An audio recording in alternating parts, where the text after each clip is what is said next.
런던의 에너지 분석가가 태국 총리의 한국 기술 비하 발언을 당연하게 받아들이고 있을 때 전 세계에 동시다발 블랙아웃이 발생하게 됩니다. 그런데 놀랍게도 한국만이 유일하게 전력망을 정상 유지하고 있었는데요. 이 상황을 목격한 분석가는 자신의 편견을 깨닫고 한국 기술의 진실을 파헤치기 시작하지만 정작 태국 총리는 끝까지 인정하려 하지 않습니다. 과연 이 영국 분석가가 발견한 한국 기술의 비밀은 무엇이었을까요? 안녕하세요. 저는 샬롯 헤이즈입니다. 런던에서 에너지 분석가로 일하고 있어요. 31살이 되도록 전 세계 전력 시장을 분석하는 게 제 일상이었는데 솔직히 말하면 아시아 전력 기술에 대해선 그리 높게 평가하지 않았습니다. 특히 한국 같은 경우엔 더더욱 그랬어요. 그런데 지난주 정말 흥미로운 일이 벌어졌습니다. 태국 총리 수리아가 기자회견에서 한국의 스마트 전력망 기술을 공개적으로 비웃은 거예요. 값비싼 장난감일 뿐이다. 진짜 대규모 정전이 발생하면 아무 소용 없을 것이라고 말했죠. 저는 그 뉴스를 보면서 크게 놀라지 않았어요. 사실 태국은 동남아시아에서 전력 인프라가 꽤 잘 갖춰진 나라거든요. 런던 사무실 창가에 앉아 커피를 마시며 그 기사를 읽던 저는 별다른 의심을 품지 않았습니다. 아시아 국가들 간의 기술 경쟁은 늘 있는 일이었고 특히 전력 분야에서는 더욱 그랬으니까요. 태국이 한국을 견제하려는 건 당연한 수순이라고 생각했어요. 게다가 제가 알기로는 태국이 일본과 미국의 선진 기술을 도입해서 상당한 수준의 전력망을 구축했다고 들었거든요. 제가 근무하는 글로벌 에너지 컨설팅 회사는 세계 각국의 전력망 안정성을 평가하는 일을 주로 합니다.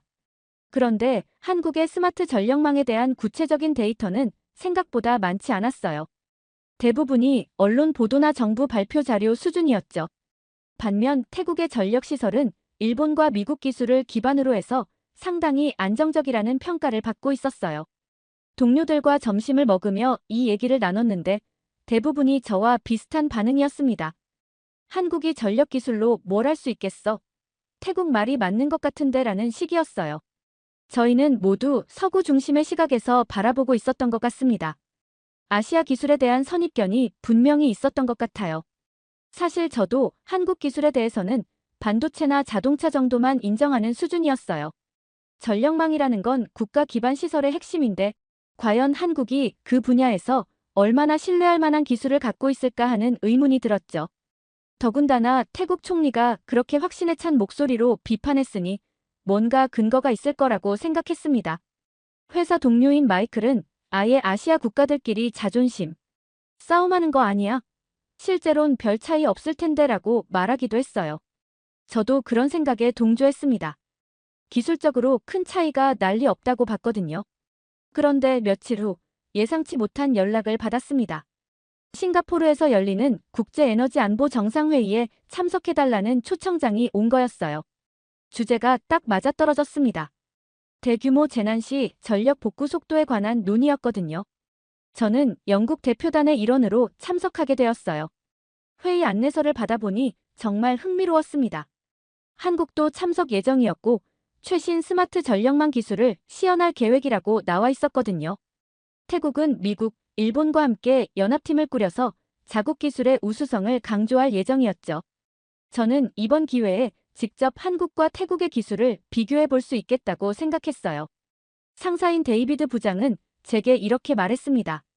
샬롯, 이번 기회에 아시아 전력 시장을 제대로 분석해봐. 특히 한국과 태국 기술을 객관적으로 평가해서 보고서를 작성해주면 좋겠어. 저는 흔쾌히 승낙했어요. 드디어 궁금증을 해결할 기회가 온 거였으니까요. 싱가포르에 도착한 저는 정말 놀랐어요. 국제에너지안보 정상회의라는 이름답게 전 세계에서 온 전문가들로 가득했거든요. 호텔 로비에서부터 각국 언어가 뒤섞여 들렸고 명함을 주고받는 사람들로 북적였습니다. 저는 이런 큰 규모의 국제회의에 참석하는 게 처음이라 조금 긴장됐어요. 첫날 개회식에서 주최 측이 이번 회의의 목적을 설명했습니다. 최근 기후변화와 지정학적 불안정으로 인해 전력망 보안이 그 어느 때보다 중요해졌다. 특히 대규모 재난 상황에서 얼마나 빠르게 전력을 복구할 수 있느냐가 국가 안보와 직결된다는 내용이었어요. 저는 고개를 끄덕이며 들었습니다. 정말 시의적절한 주제라고 생각했거든요. 회의장에는 각국 대표단이 국가별로 앉아 있었어요. 한국 대표단은 생각보다 규모가 작았습니다. 서너 명 정도였는데 다들 진지한 표정으로 자료를 검토하고 있었어요. 반면 태국 대표단은 미국, 일본과 함께 상당히 큰 규모였습니다. 수리아 총리도 직접 참석했더라고요. 첫 번째 세션이 시작되었어요. 각국이 자국의 전력망 복구 전략을 발표하는 시간이었습니다. 태국 대표가 먼저 나섰는데 정말 인상적인 프레젠테이션을 보여줬어요. 우리는 초고속 발전기 가동 방식으로 정전 발생 후 평균 40분 내에 주요 시설의 전력을 복구할 수 있다고 자신 있게 발표했습니다. 미국과 일본 대표들도 비슷한 방식의 기술을 소개했어요. 모두 물리적인 힘과 속도에 중점을 둔 접근법이었습니다. 저는 메모를 하면서 역시 검증된 방식이구나라고 생각했어요. 실제로 수치도 인상적이었거든요. 그런데 한국 차례가 되자 분위기가 조금 달라졌습니다. 한국 대표는 인공지능 기반 전력망 자동 재분배 시스템에 대해 설명하기 시작했어요. 우리는 복구하는 게 아니라 예방합니다. 시스템이 스스로 위험을 감지하고 전력을 재분배해서 정전을 최소화하는 방식입니다라고 말했죠. 솔직히 말하면 처음엔 이해가 잘 안 됐어요. 다른 나라들이 발전기를 돌리고 선로를 수리하는 구체적인 방법을 제시하는데 한국은 뭔가 추상적인 얘기를 하고 있는 것 같았거든요. 제 옆에 앉은 독일 대표도 고개를 갸웃거리더라고요. 점심시간에 태국 총리 수리아가 기자회견을 열었어요. 저도 궁금해서 가서 들어봤습니다. 수리아 총리는 한국 발표에 대해 이렇게 말했어요. 전력망 복구는 힘과 속도의 문제입니다. 인공지능 장난감으로는 실제 재난 상황에서 아무것도 할 수 없어요. 국민의 생명이 걸린 문제를 게임처럼 생각하는 건 무책임한 일이죠. 기자들이 쏟아지는 질문을 했고 수리아 총리는 더욱 강하게 비판했습니다. 한국의 시스템은 실험실에서나 작동할 법한 것들이에요.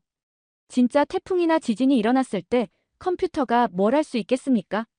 결국 사람이 직접 나서서 발전기를 돌리고 전선을 연결해야 하는 거예요. 저는 그 말을 들으면서 어느 정도 수긍이 갔어요. 실제로 재난 상황에서는 물리적인 복구가 가장 중요하니까요. 인공지능이라는 게 결국 전기가 있어야 작동하는 건데 정전 상황에서 어떻게 도움이 될 수 있을까 하는 의문이 들었습니다. 회의장으로 돌아가는 길에 다른 참가자들과 대화를 나눠봤는데 대부분 저와 비슷한 반응이었어요. 한국이 너무 이상적인 얘기를 하는 것 같다는 의견이 많았습니다. 저는 점점 태국 총리의 말이 맞는 것 같다는 생각이 들기 시작했어요. 둘째 날 새벽, 저는 갑작스러운 소음에 잠에서 깼어요. 호텔 복도에서 사람들이 웅성거리는 소리가 들렸거든요. 시계를 보니 새벽 5시쯤이었는데 뭔가 이상했습니다. 평소라면 조용할 시간인데 너무 시끄러웠어요. 창문을 열고 밖을 내다봤는데 도시 곳곳이 어둠에 잠겨 있었습니다. 평소 싱가포르 시내는 밤에도 불빛으로 가득했는데 지금은 여기저기 깜빡거리는 불빛만 보일 뿐이었어요. 저는 급하게 휴대폰을 확인했는데 긴급 뉴스 알림이 계속 뜨고 있었습니다. 전 세계 주요 도시에서 동시다발 블랙아웃 발생. 원인 조사 중. 저는 깜짝 놀라서 뉴스를 더 자세히 봤어요. 런던, 뉴욕, 도쿄, 베를린까지 주요 도시들이 모두 정전 상태라는 거였습니다. 정말 믿기지 않는 상황이었어요. 호텔 로비로 내려가니 이미 각국 대표들이 모여 있었습니다. 모든 사람들이 휴대폰을 들고 본국과 연락을 취하려고 애쓰고 있었어요. 엘리베이터도 멈춰서 계단으로 내려왔는데 비상 조명만 희미하게 켜져 있어서 분위기가 정말 암울했습니다. 태국 대표단 중 한 명이 큰 소리로 말했어요. 병원 비상발전기도 제대로 작동하지 않는다고 합니다. 이런 상황에서 인공지능이 뭘 할 수 있겠어요? 다른 사람들도 고개를 끄덕이며 동조했습니다. 저도 그 순간만큼은 정말 그런 생각이 들었어요. 그런데 갑자기 누군가가 소리쳤습니다. 한국 뉴스 좀 보세요. 한 기자가 휴대폰 화면을 들고 있었는데 거기에는 놀라운 내용이 나와 있었어요. 한국 전국 전력망 92% 정상 작동 중. 스마트 전력망이 태양 폭풍 피해를 자동으로 우회해 전력 재분배 성공. 로비가 갑자기 조용해졌습니다. 모든 사람들이 그 뉴스를 믿을 수 없다는 표정으로 바라봤어요. 저도 마찬가지였습니다. 전 세계가 정전인 상황에서 한국만 멀쩡하다는 게 말이 되나 싶었거든요. 그때 호텔 직원이 긴급 공지를 했습니다. 회의장 앞 대형 스크린에 위성 사진이 송출되고 있습니다. 모든 참가자분들은 확인해 보시기 바랍니다. 저희는 모두 회의장으로 몰려갔어요. 비상전력으로 가동되는 대형 스크린에는 정말 충격적인 화면이 떠 있었습니다. 지구 야경 위성 사진이었는데 대부분의 대륙이 어둠에 잠겨 있었어요. 유럽, 북미, 동남아시아까지 모두 깜깜했습니다. 그런데 한반도만큼은 예전과 똑같이 환하게 빛나고 있었어요. 정말 믿기지 않는 광경이었습니다. 회의장에 있던 모든 사람들이 탄성을 질렀어요. 어떻게 저럴 수가 있지? 정말 인공지능 시스템이 작동한 건가? 저도 입을 다물 수가 없었습니다. 지금까지 제가 갖고 있던 모든 생각이 한순간에 흔들리기 시작했어요. 태국 대표단은 당황한 기색이 역력했습니다. 수리아 총리는 아무 말도 하지 않고 화면만 바라보고 있었어요. 미국과 일본 대표들도 마찬가지였습니다. 어제까지만 해도 자신만만했던 사람들이 모두 충격에 빠진 모습이었어요. 그 순간 저는 깨달았습니다. 제가 한국 기술을 너무 얕보고 있었다는 걸 말이에요. 실제 재난 상황에서 유일하게 작동하는 시스템을 보고도 여전히 의심하고 있는 제 자신이 부끄러워졌습니다. 편견이라는 게 얼마나 무서운지 실감했어요. 그 충격적인 소식이 퍼진 후 회의장 분위기는 완전히 달라졌습니다. 어제까지만 해도 한국 기술을 의심스럽게 바라보던 사람들이 이제는 궁금증, 어린 눈으로 한국 대표단을 쳐다보고 있었어요. 저도 마찬가지였습니다. 도대체 어떤 원리로 이런 일이 가능한 건지 정말 알고 싶었거든요. 긴급 속보가 계속 들어오고 있었어요. 태국과 미국, 일본의 주요 병원들이 비상 발전기 고장으로 어려움을 겪고 있다는 소식이었습니다. 공항도 마비되어서 항공편이 모두 지연되고 있었어요. 정말 심각한 상황이었는데 유독 한국만 정상적으로 운영되고 있다는 게 더욱 놀라웠습니다. 런던 본사에서 긴급 전화가 왔어요. 데이비드 부장의 목소리가 평소보다 훨씬 진지했습니다. 샬롯, 지금 상황 파악하고 있지? 한국 사례를 즉시 분석해서 보고서를 작성해야 해. 이건 단순한 우연이 아닐 거야. 뭔가 우리가 놓친 게 있는 것 같아. 저는 그 말을 듣고 더욱 절실함을 느꼈어요. 단순히 개인적인 궁금증이 아니라 회사 차원에서도 이 상황을 제대로 이해해야 한다는 책임감이 들었습니다. 그런데 문제는 어떻게 한국 시스템의 비밀을 알아낼 수 있느냐는 거였어요. 그런 와중에도 태국 측은 여전히 인정하려 하지 않았습니다. 수리아 총리는 기자들 앞에서 이렇게 말했어요. 이건 그냥 운이 좋았던 거예요. 태양 폭풍의 영향을 덜 받은 지역이었을 뿐입니다. 한국의 인공지능 시스템 때문이 아니라 지리적 요인 때문이죠. 하지만 과학자들의 분석 결과는 달랐어요. 태양 폭풍의 영향은 전 지구적으로 동일했다는 거였습니다. 한국만 유독 영향을 덜 받을 이유가 없다는 게 전문가들의 공통된 의견이었어요. 그러니까 정말로 한국의 시스템이 뭔가 특별한 방식으로 작동했다는 뜻이었습니다. 저는 점점 더 혼란스러워졌어요. 지금까지 제가 믿어왔던 모든 상식이 흔들리고 있었거든요. 전력망 복구는 물리적인 힘과 속도가 전부라고 생각했는데 한국은 완전히 다른 접근법으로 더 나은 결과를 보여주고 있었어요. 다른 참가자들과 이야기를 나눠봤는데 모든 사람들이 저와 비슷한 심정이었습니다. 독일 대표는 우리도 한국 방식을 배워야 하는 게 아닐까라고 말했어요. 프랑스 대표도 이런 결과를 보고도 여전히 의심한다면 그건 고집불통이지라고 덧붙였습니다. 그때 저는 중요한 결정을 내렸어요. 직접 한국 대표단에게 접근해서 그들의 기술에 대해 알아보기로 한 거였습니다. 더 이상 추측과 편견에만 의존할 수는 없었어요. 실제로 어떤 원리로 작동하는지 확인해 봐야 했습니다. 한국 대표단 중 한 명에게 다가가서 말을 걸었어요. 안녕하세요. 저는 영국에서 온 에너지 분석가입니다. 한국의 스마트 전력망 기술에 대해 더 자세히 알고 싶은데 가능하다면 설명을 들을 수 있을까요? 그분은 친절하게 웃으며 대답했습니다. 물론이죠. 저는 김도윤이라고 합니다.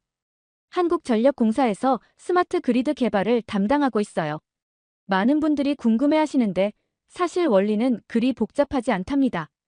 김도윤 씨는 노트북을 꺼내서 실시간 데이터를 보여주기 시작했어요. 지금 이 순간에도 우리 시스템은 작동하고 있습니다. 여기 보시면 전국 전력망의 상태를 실시간으로 모니터링하고 있어요. 화면에는 정말 놀라운 광경이 펼쳐져 있었습니다. 한국 전체 지도 위에 무수히 많은 점들이 깜빠이고 있었고 선들이 복잡하게 연결되어 있었어요. 그리고 그 모든 게 살아있는 것처럼 계속 움직이고 있었습니다. 김도윤 씨의 설명을 들으면서 저는 점점 더 놀라게 되었어요. 우리 시스템의 핵심은 예측과 대응입니다. 문제가 생기기 전에 미리 감지하고 자동으로 전력 경로를 바꾸는 거죠. 김도윤 씨가 화면을 가리키며 설명했습니다. 예를 들어서 이번 태양 폭풍 같은 경우에는 위성 데이터를 통해 미리 감지했어요. 그래서 영향을 받을 가능성이 높은 송전선로는 미리 차단하고 다른 경로로 전력을 우회시켰습니다. 마치 도로에 사고가 났을 때 내비게이션이 다른 길을 안내해주는 것과 같은 원리죠. 저는 그제서야 이해가 되기 시작했어요. 다른 나라들은 문제가 생긴 후에 수리하는 방식이었는데 한국은 문제가 생기기 전에 미리 피해가는 방식이었던 거예요. 정말 혁신적인 접근법이었습니다. 그런데 이런 시스템을 구축하는데 얼마나 오랜 시간이 걸렸나요? 제가 물어보니 김도윤 씨는 쓸쓸하게 웃었어요. 사실 처음에는 아무도 믿어주지 않았어요. 기존 방식이 검증되었으니까 굳이 바꿀 필요가 없다는 의견이 대부분이었죠. 하지만 우리는 포기하지 않았습니다. 작은 지역부터 시작해서 점차 확대해 나갔어요. 실패도 많이 했고 비판도 많이 받았습니다. 특히 다른 나라에서는 검증되지 않은 기술이라고 무시하는 경우가 많았어요. 그 말을 들으니 제가 얼마나 편견에 사로잡혀 있었는지 다시 한번 깨달았습니다. 저도 한국 기술을 검증되지 않은 것으로 치부했던 사람 중 하나였거든요. 정말 부끄러웠어요. 김도윤 씨는 계속 설명을 이어갔습니다. 우리가 추구한 건 힘이 아니라 지능이었어요. 더 많은 발전기를 돌리는 게 아니라 더 똑똑하게 전력을 관리하는 거였죠. 결과적으로 에너지 효율도 높아지고 안정성도 크게 개선되었어요. 실시간 데이터를 보니 정말 신기했어요. 어떤 지역에서 전력 사용량이 급증하면 자동으로 다른 지역에서 전력을 보내주고 날씨 변화에 따라 태양광과 풍력 발전량을 예측해서 미리 대비하고 있었습니다. 마치 거대한 생명체의 혈관처럼 전력이 흐르고 있었어요. 이건 정말 혁명적이네요. 제가 감탄하며 말하니 김도윤 씨가 겸손하게 답했습니다. 아직 완벽하지는 않아요. 계속 개선해 나가고 있습니다. 하지만 이번 일로 우리 기술이 실제로 도움이 될 수 있다는 걸 증명할 수 있어서 기뻐요. 저는 즉시 영국 본사에 보고했어요. 한국의 스마트 전력망은 우리가 생각했던 것보다 훨씬 앞선 기술입니다. 이건 단순한 복구 시스템이 아니라 예방 시스템이에요. 데이비드 부장도 놀라워했습니다. 그런데 더 놀라운 일이 벌어졌어요. 김도윤 씨가 제게 한국전력망통제센터와 실시간으로 연결해서 보여주겠다고 한 거였습니다. 실제 상황을 직접 보시면 더 이해가 쉬우실 거예요. 김도윤 씨가 노트북으로 화상회의를 연결하기 시작했어요. 화면에 한국의 전력망 통제센터가 나타났습니다. 거대한 스크린들이 벽면을 가득 채우고 있었고 수십 명의 엔지니어들이 각자 자리에서 모니터링을 하고 있었어요. 정말 영화에서나 볼 법한 첨단 시설이었습니다. 통제센터의 담당자가 실시간으로 상황을 설명해주기 시작했어요. 지금 이 순간에도 시스템이 태양 폭풍의 영향을 받은 구간들을 자동으로 우회하고 있습니다. 여기 보시면 빨간색으로 표시된 구간들이 일시적으로 차단된 송전선로들이에요. 정말 신기했어요. 컴퓨터 화면 위에 한국 지도에서 빨간 선들이 사라지면 동시에 파란색이나 초록색 선들이 새로 생겨나고 있었거든요. 마치 혈관이 막혔을 때 우회 혈관이 자동으로 생성되는 것 같았습니다. 우리는 이걸 살아있는 전력망이라고 부릅니다. 통제센터 담당자가 설명했어요. 시스템이 스스로 판단하고 스스로 대응하거든요. 사람이 일일이 조작할 필요가 없어요. 저는 그 광경을 보면서 완전히 압도당했습니다. 지금까지 제가 생각했던 전력 시스템과는 차원이 다른 기술이었어요. 이건 단순히 전기를 보내는 게 아니라 인공지능이 실시간으로 최적의 경로를 찾아서 전력을 배분하는 시스템이었습니다. 그때 저는 중요한 결정을 내렸어요. 이 놀라운 기술을 더 많은 사람들에게 알려야겠다고 생각한 거였습니다. 특히 아직도 의심하고 있는 사람들에게 말이에요. 저는 김도윤 씨에게 부탁했어요. 이 화상회의를 녹화해서 국제뉴스 채널에 보낼 수 있을까요? 많은 사람들이 아직도 이해하지 못하고 있어요. 김도윤 씨는 흔쾌히 동의해 주었습니다. 카메라 앞에서 저는 최대한 객관적으로 상황을 설명하려고 노력했어요. 저는 영국의 에너지 분석가 샬롯 헤이즈입니다. 지금 여러분께 보여드리는 건 한국의 스마트 전력망 통제센터입니다. 전 세계가 정전인 상황에서 한국만 정상 작동하는 이유를 직접 확인해 보세요. 인터뷰를 진행하면서 저는 제 자신의 변화를 느꼈어요. 며칠 전만 해도 한국 기술을 의심했던 제가 지금은 그 기술을 세계에 알리고 있었거든요. 편견이라는 게 얼마나 무서운지, 그리고 열린 마음으로 바라보는 게 얼마나 중요한지 깨달았습니다. 김도윤 씨도 카메라 앞에서 설명했어요. 우린 힘으로 복구하는 게 아니라 뇌로 복구합니다. 상황을 예측하고 스스로 대처하는 전력망이죠. 마치 사람의 신경계처럼 작동해요. 인터뷰 영상은 즉시 국제뉴스 채널로 전송되었고 곧바로 전 세계에 방송되기 시작했어요. 저는 그 순간을 지켜보면서 정말 뿌듯했습니다. 진실을 알리는 일에 기여할 수 있어서 말이에요. 그런데 태국 측의 반응은 여전히 차가웠어요. 수리아 총리는 기자들 앞에서 한 번의 운 좋은 사례로 전체를 판단할 수는 없다고 말했습니다. 하지만 이미 전 세계 여론은 바뀌기 시작했어요. 다른 나라 대표들도 한국 기술에 관심을 보이기 시작했습니다. 독일, 프랑스, 캐나다 대표들이 한국 대표단을 찾아와서 기술 협력에 대해 논의하고 싶다고 했어요. 분위기가 완전히 달라진 거였습니다. 저는 그날 밤 호텔방에서 보고서를 작성했어요. 한국의 스마트 전력망 기술은 기존의 패러다임을 완전히 바꾸는 혁신입니다. 복구에서 예방으로, 힘에서 지능으로의 전환이에요. 타자를 치면서도 가슴이 뛰었습니다. 런던 본사에서도 놀라워했어요. 데이비드 부장은 샬롯, 정말 대단한 발견이야. 우리도 한국과의 협력을 진지하게 검토해봐야겠어라고 말했습니다. 저는 처음으로 제대로 된 일을 해냈다는 뿌듯함을 느꼈어요. 그런데 더 놀라운 소식이 들려왔어요. 국제에너지기구에서 긴급 성명을 발표한 거였습니다. 이번 전 지구적 정전 사태에서 한국의 대응은 새로운 전력망 패러다임의 가능성을 보여주었다는 내용이었어요. 회의 마지막 날이 되었을 때 분위기는 완전히 뒤바뀌어 있었습니다. 처음 회의가 시작될 때만 해도 한국은 변방의 참가국 정도로 여겨졌는데 이제는 모든 사람들의 관심이 집중되어 있었어요. 의장국에서 공식 발표를 했습니다. 이번 전 지구적 전력 위기 상황에서 한국만이 국가 전력망의 90% 이상을 유지했습니다. 이는 전력망 안보 분야에서 새로운 이정표가 될 것입니다. 회의장에서 박수가 터져 나왔어요. 더 놀라운 발표가 이어졌습니다. 따라서 한국을 국제전력안보협의체의 주도국으로 선출합니다. 저는 그 순간 한국 대표단의 표정을 봤는데 정말 감격스러워하고 있었어요. 김도윤 씨도 눈물을 글썽이고 있었습니다. 반면 태국 대표단의 분위기는 정반대였어요. 수리아 총리는 표정이 굳어져 있었고 다른 대표들도 당황한 기색이 역력했습니다. 며칠 전까지만 해도 자신만만했던 모습과는 완전히 달랐어요. 기자들이 수리아 총리에게 질문을 쏟아부었어요. 한국 기술에 대한 평가를 바꾸실 건가요? 앞으로도 인공지능 전력망을 비판하실 건가요? 수리아 총리는 제대로 대답하지 못했습니다. 그때 저는 영국 대표단의 대변인으로 나섰어요. 평소 같으면 상급자가 나설 일이었지만 이번만큼은 제가 직접 말해야 한다고 생각했거든요. 마이크를 잡고 또렷하게 말했습니다. 우린 오늘 기술이 사람의 생명을 어떻게 지키는지 목격했습니다. 회의장이 조용해졌어요.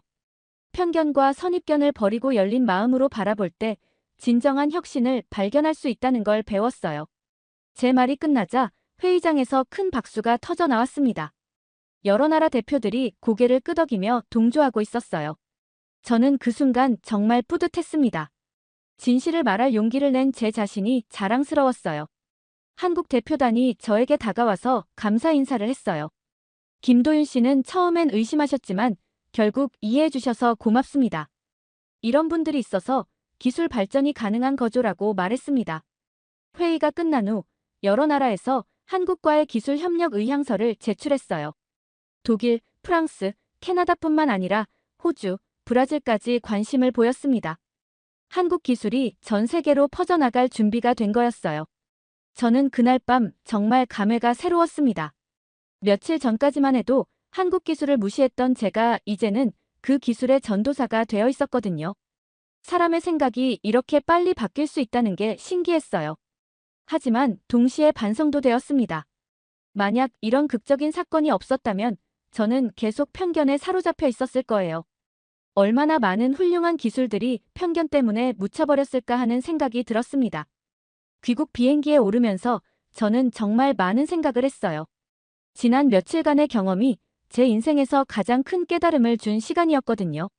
창밖으로 보이는 구름들을 바라보며 보고서를 작성하기 시작했습니다. 첫 줄을 어떻게 시작할지 한참 고민했어요. 그러다가 문득 떠오른 문장이 있었습니다. 빛은 전선에서 흐르는 게 아니라 기술과 신뢰에서 흐른다. 이 문장이 지난 며칠간 제가 느낀 모든 걸 담고 있는 것 같았어요. 비행기 안에서 보고서를 완성했습니다. 한국의 스마트 전력망 기술에 대한 객관적 분석부터 시작해서 이 기술이 전 세계 전력 산업에 미칠 영향까지 상세히 작성했어요. 특히 편견을 버리고 열린 마음으로 접근하는 것의 중요성을 강조했습니다. 런던에 도착하자마자 본사로 향했어요. 데이비드 부장뿐만 아니라 회사 임원들까지 모두 모여서 제 보고를 들었습니다. 이건 단순한 기술 분석이 아니라 패러다임의 전환입니다. 우리도 이 변화에 동참해야 해요. 회사 반응은 놀라웠어요. 즉시 한국과의 협력 프로젝트 팀이 구성되었고 저는 그 팀의 리더로 임명되었습니다. 제 인생에서 가장 큰 기회였어요. 편견을 버린 덕분에 얻은 소중한 기회였습니다. 며칠 후 정말 놀라운 소식을 들었어요. 영국 정부에서 한국과 전력망 협력에 관한 양해각서를 체결하기로 했다는 거였습니다. 제 보고서가 그 결정에 영향을 미쳤다고 하더라고요. 정말 뿌듯했습니다. 서명식이 런던에서 열렸는데 저도 참석하게 되었어요. 김도윤 씨도 한국 대표단의 일원으로 왔더라고요. 오랜만에 만난 김도윤 씨는 저에게 고마워했습니다. 샬롯님 덕분에 우리 기술이 세계로 나갈 수 있게 되었어요. 서명식에서 영국 에너지 장관이 말했어요. 이번 협력은 단순한 기술 도입이 아닙니다. 새로운 사고방식을 받아들이는 일이에요. 편견을 버리고 혁신을 포용하는 자세가 필요합니다. 그 말을 들으면서 저는 정말 감동했어요. 제가 겪었던 변화가 이제 국가 차원으로 확산되고 있었거든요. 한 사람의 마음의 변화가 이렇게 큰 파급 효과를 낼 수 있다는 게 놀라웠습니다. 집으로 돌아가는 길에 저는 혼자 중얼거렸어요. 편견이 꺼진 자리에 변화의 불이 켜졌다. 이 말이 지난 모든 일을 정확히 표현하는 것 같았습니다. 그날 밤 일기를 쓰면서 저는 다짐했어요. 앞으로는 절대 편견에 사로잡히지 않겠다고. 어떤 나라든 어떤 기술이든 열린 마음으로 바라보겠다고 말이에요. 그것이 진정한 전문가가 되는 길이라고 생각했습니다. 지금 돌이켜보면 그때의 경험이 제 인생을 완전히 바꿔놓았어요. 한국의 스마트 전력망 기술을 알게 된 것도 중요하지만 더 중요한 건 편견을 버리는 법을 배운 거였습니다. 그 교훈은 지금도 제 일과 삶의 모든 면에서 소중한 지침이 되고 있어요. 지금까지의 사연 어떻게 들으셨나요? 재밌게 들으셨다면 댓글로 남겨주세요. 추첨을 통해 커피 쿠폰들 보내드립니다. 다음에 더 재밌는 사연으로 돌아올게요. 감사합니다.